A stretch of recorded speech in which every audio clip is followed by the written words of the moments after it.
बंगाल एक जमाने में सब बात में सबसे पहले था। सबसे पहला मोटर कारखाना पश्चिम बंगाल में लगा। सबसे पहला पावर प्लांट 1887 में बंगाल में लगा। सबसे पहली कोयलरी बंगाल में आई। सबसे पहला स्टील प्लांट बंगाल में लगा। देश की सबसे पहली हाई राइज बिल्डिंग बंगाल में बनी। देश की सबसे पहली जूट मिल बंगाल में बनी। देश की पहली मेट्रो ट्रेन बंगाल में आई। एक ही शहर में 2 पोर्ट एक ही जगह है, बंगाल में है। और देश की सबसे पहली आधुनिक यूनिवर्सिटी कलकत्ता यूनिवर्सिटी भी बंगाल में बनी। और विश्व प्रसिद्ध विश्व भारती यूनिवर्सिटी भी, जिसने भारतीय शिक्षा के कंसेप्ट को जमीन पर उतारा, वो भी बंगाल में बनी। मित्रों, बंगाल स्वामी विवेकानंद, बंकिम चंद्र चट्टोपाध्याय, शरद चट्टोपाध्याय, महर्षि अरविंद, ईश्वर चंद्र विद्यासागर और कवि गुरु टैगोर जैसे महापुरुषों की धरती है।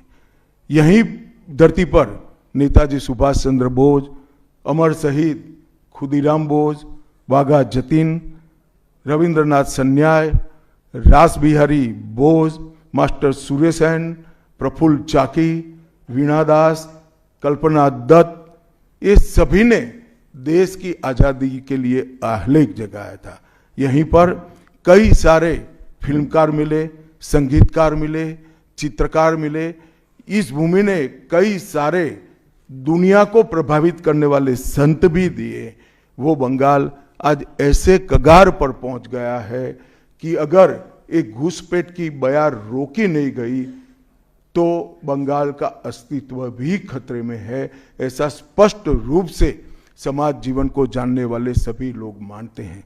और अंत में मैं बंगाल की जनता को फिर से एक बार कहना चाहता हूं कि बंगाल के अस्तित्व पर तो घुसपैठिया संकट है ही है, बंगाल की संस्कृति पर एक घुसपैठिया संकट है ही है, परंतु अब ये संकट केवल बंगाल तक सीमित नहीं रहा है, पूरे देश तक ये संकट आगे बढ़ गया है।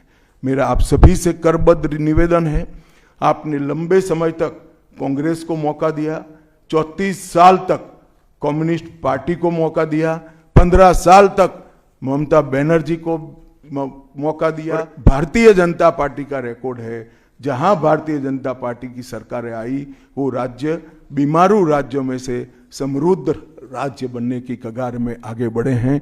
पूरा देश मोदी जी के नेतृत्व में आगे बढ़ रहा है। पूरा देश मोदी जी के नेतृत्व में सुरक्षित हो रहा है। पूरे देश में भारत की संस्कृति, भारत के धर्म, भारत की भाषाएं मोदी जी के नेतृत्व में आगे बढ़ रही है, फल फूल रही है। बंगाल की जनता को मैं विनती करता हूं कि मोदी जी के नेतृत्व में पूर्ण बहुमत की, प्रचंड बहुमत की एक भारतीय जनता पार्टी की सरकार बनाइए। हम कवि गुरु की कल्पना का, विवेकानंद की कल्पना का, बंकिम बाबू की कल्पना का बंगाल बनाएंगे, सोनार बांग्ला बनाएंगे। और निश्चित रूप से काम भारतीय जनता पार्टी की सरकार ही कर सकती है, ऐसा मेरा विश्वास है। तो फिर से एक बार समग्र बंगाल की जनता को करबद्ध निवेदन में करना चाहता हूं कि बंगाल में हमें पूर्ण बहुमत दीजिए।